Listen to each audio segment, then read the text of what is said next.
The fourth quarter is on the horizon, and as consumers gear up for their holiday shopping adventures, there remains much uncertainty in the air, with shoppers once again facing many unknowns when it comes to product pricing. Welcome to Store Brand Spotlight. I'm Greg Sleater, Executive Editor of Store Brands.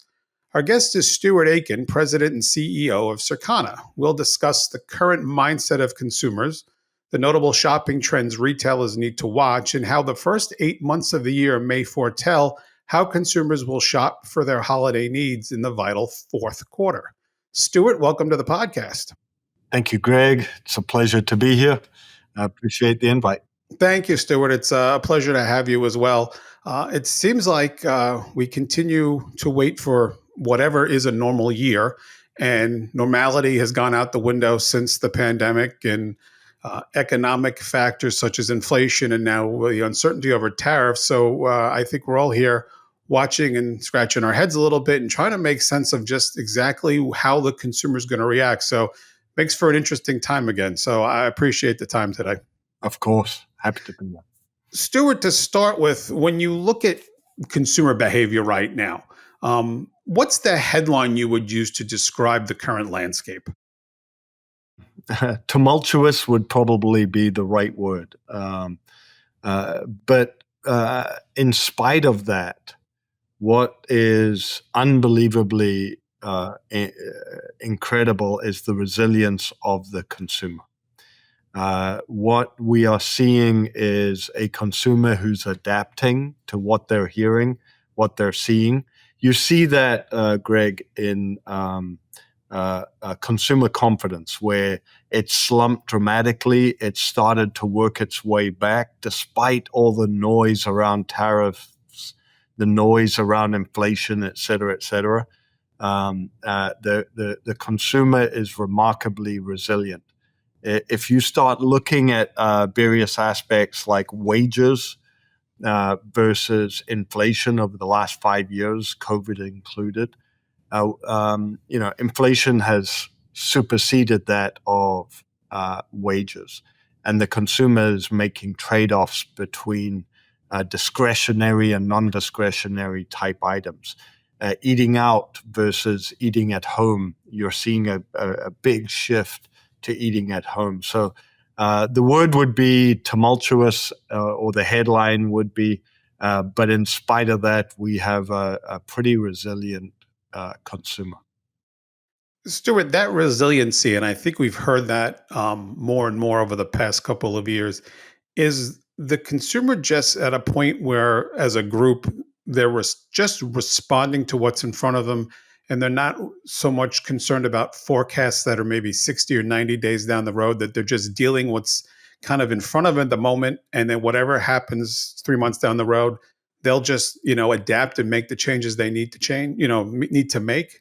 Yeah, I might break that into 2 or 3 different cohorts, Greg. So I would say that is absolutely the case with low-income households, where they are adapting to what's in front of them today.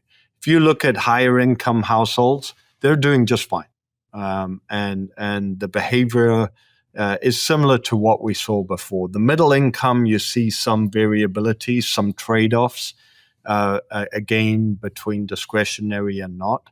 But it's that low-income customer that's really struggling and making real trade-offs against general merchandise categories and verticals, real trade-offs between eating at home versus eating away from home.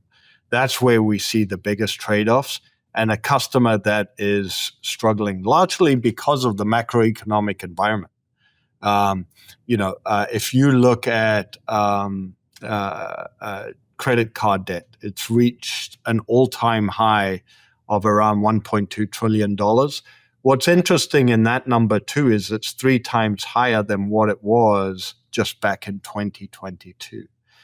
So it's a customer who's really struggling, but a customer who's making trade-offs. And even within shopping behaviors, so within food and beverage, for example, they've made the trade-off to go from food away from home to food at home. And even within food at home, we're seeing trade-offs to more affordable products.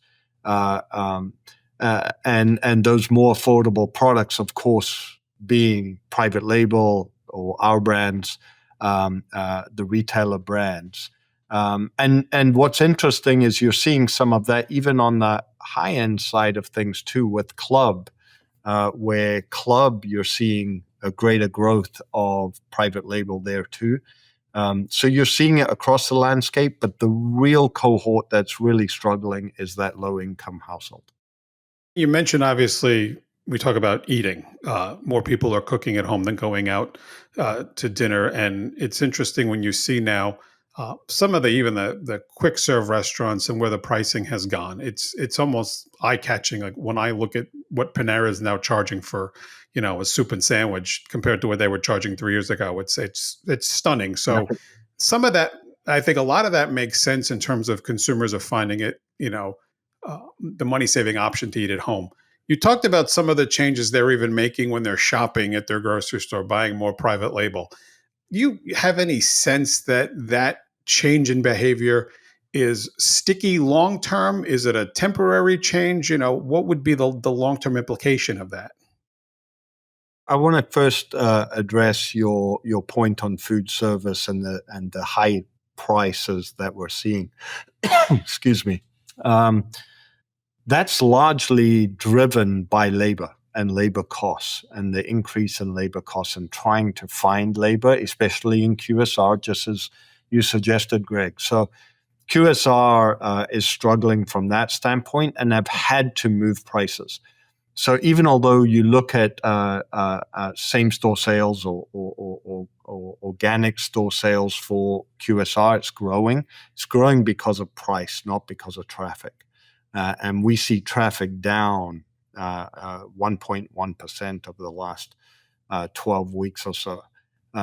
However, prices being so significantly up, and it's all driven by labor costs. So just a couple of nuggets behind that.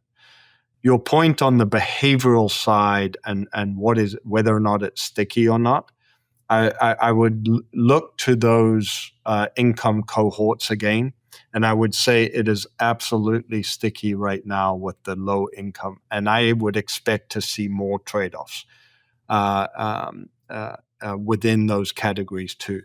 And for that to truly be sticky. From a high income household standpoint, the behaviors we're seeing, the customer is really not making that much of a trade off. And so you would call that sticky too. What I would expect to see is actually some change in that middle income household cohort, where those on the bottom end of that would start reverting to and looking more like a low income household, where they're beginning to make more trade offs.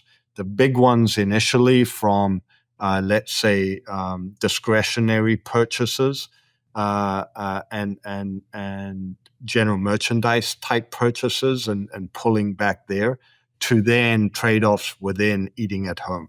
Also, trading off between food away from home and food at home. So I would expect more change in that middle income section. We've talked about the obviously the differences from an income level standpoint, from a generational standpoint, Gen Z, the millennials, the boomers, Gen X, and all that. Are you seeing significant changes in how, or not changes, but differences in how they're spending their money to deal with some of those economic challenges? Again, food away from home and food at home. And if we go back to 2019, Greg, and look at food at home and food away from home versus where it's sitting today, there's been a 450 basis point shift from food away from home to food at home. When you think about the context of that denominator being $1.7 billion and 450 basis points has shifted, that's a lot of dollars, a lot of shifting that have happened, which means it's happening not only against the various income groups, but also the generational groups. We see that as well. Um, as we think about the boomer generation, what we hear a lot about today is GLP-1s. and the impact of GLP-1s. And what people talk about, because when you're on that medication, you need protein. And so you hear about that a lot. But with respect to generations, that boomer generation, we've never had a cohort of generational customers moving into a aging population as big as the boomers. That population's going to need protein as well. And so this notion of protein in beverages and foods and in supplements and the likes, you're going to see much more of that happening, not only because of GLP-1. So don't think protein is a GLP-1 thing. That boomer generation needs high protein as well. And then you've got, of course, a lot of active individuals today. Just think about the explosion of pickleball and other sports that have happened. And look at people playing, and they've all got their little beverages with enhanced protein in it all over those pickleball courts as well. So this generational thing, I would tell you, we're seeing it more in terms of what they're buying, protein being a big piece. I would tell you that this is not just a fad. This is a trend that's here to stay for multiple reasons. Interesting. Stuart, I want to shift to the retailer side of this. Um, the retailers that are right now winning, is there a secret sauce that the ones who are doing well are using versus the ones that are struggling? Just look at the landscape today, Greg, and it's not hard to work out which retailers are winning. And I would tell you there are two major reasons for why they are winning. First and foremost is value. And whether that's on the club side of things, and you can see how strong their sales and ID store sales have been.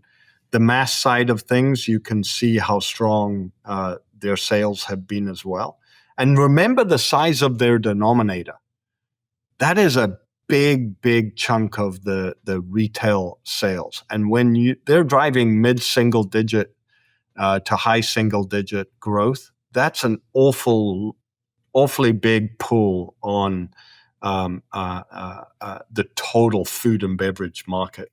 When you look at those particular retailers, what are they providing? Significant value to the high income and to the low income customer. That value is so prominent, they're delivering it and they're getting rewarded for it. The second piece is the currency of time. And that is delivered through e-commerce in a significant way. And those retailers who are able to deliver value in terms of time, time is money. People have talked about that for years.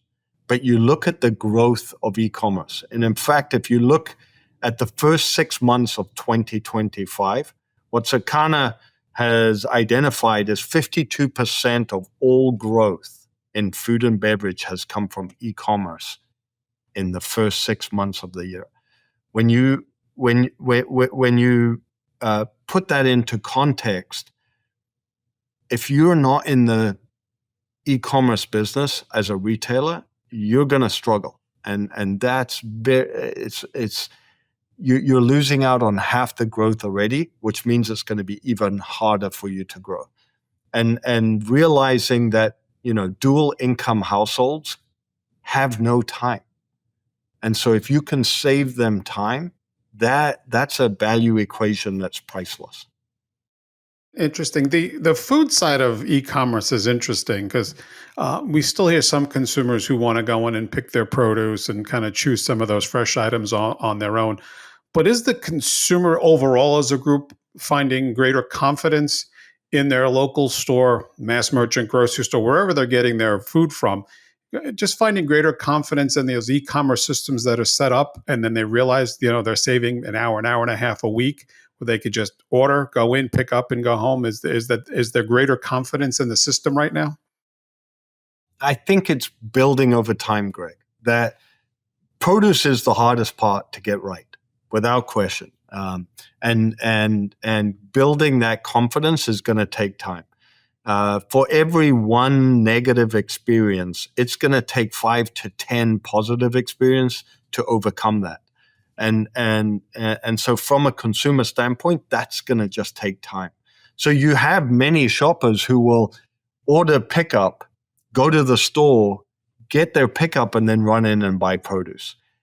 As retailers get better at delivering on that produce promise of quality, of shelf life, so you'll see that continuing to grow and improve. But and we at Circana anticipate greater growth of e-commerce over the next 5 to 10 years significantly. Of call it 100 to 150 basis points of growth every year. I will tell you at my local supermarket here in Pennsylvania, I see more of uh, and they're young people to me because as I'm getting older, the kids look like they're just younger and younger. But you see more of the e-commerce shoppers, running around with their carts and filling their bags. Sometimes it feels like there's almost as many as them as there are people like me just in there shopping.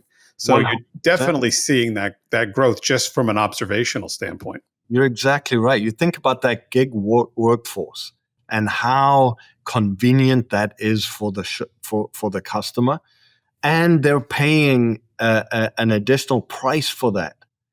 So it allows you to see how many people, when you walk the store and like you say, you see more of them than you do actual shoppers. That's how many customers are out there willing to pay more for time, because that's what it is. And I almost feel like too that the retailers at some point need to recognize that because for those of us who are still walking in the store, the shelves aren't always full. So it's that replenishment, it's making sure they've got enough product in a building that's got a finite amount of space where they may have double the amount of customers now, but only half of them are walking into the store. And I've seen that at a couple of mass merchants where you see a lot of their shoppers walking around and they're just pulling stuff off the shelf, but is the replenishment going to meet the need of keeping those shelves full? And I think that's an interesting challenge as they go forward with this. It's a tough challenge for retailers, but the level of sophistication that is coming around in stock and staying in stock is incredible.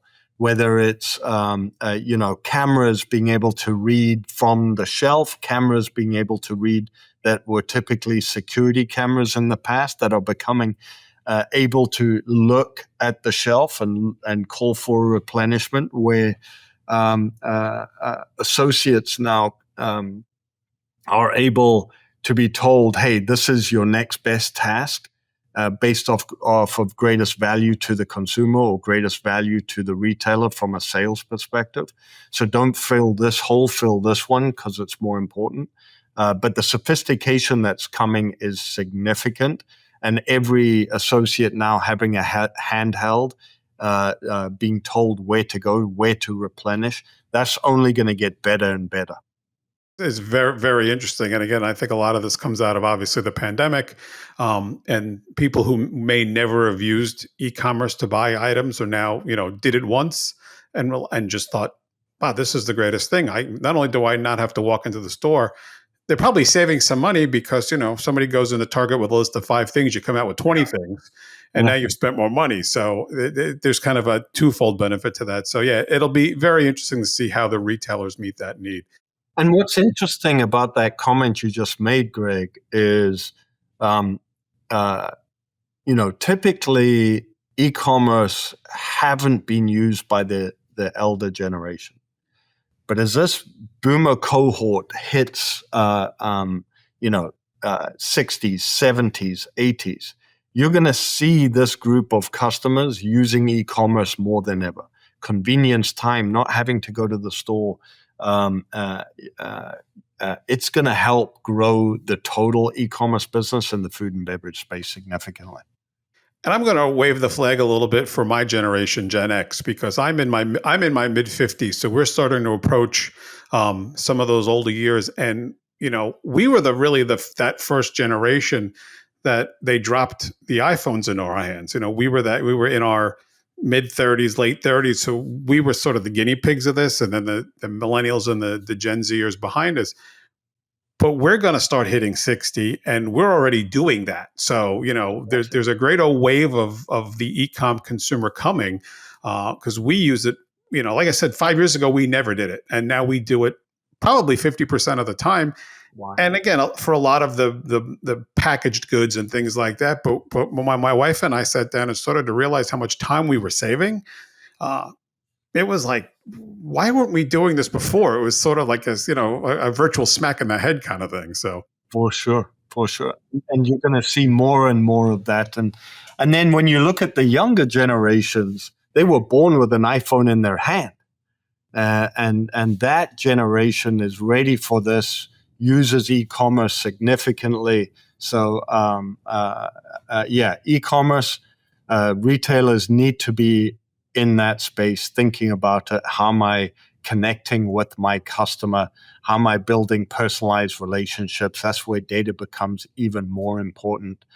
Do I have my assortment right? Am I thinking about my various stores differently based on that demographic, shopping that store, the shopping behaviors, the tastes and preferences of those customers? That's what's critical. Stuart, I want to talk a little bit about what's happening in private label as part of this whole conversation. From what you're seeing in consumer behavior, we've seen obviously growth, significant growth over the past couple of years for a variety of reasons. Uh, has there been any noticeable change in how consumers are buying private labels, or is it just a continuation of what we've seen over the past 3 or 4 years? Private label is growing in the US, across the board.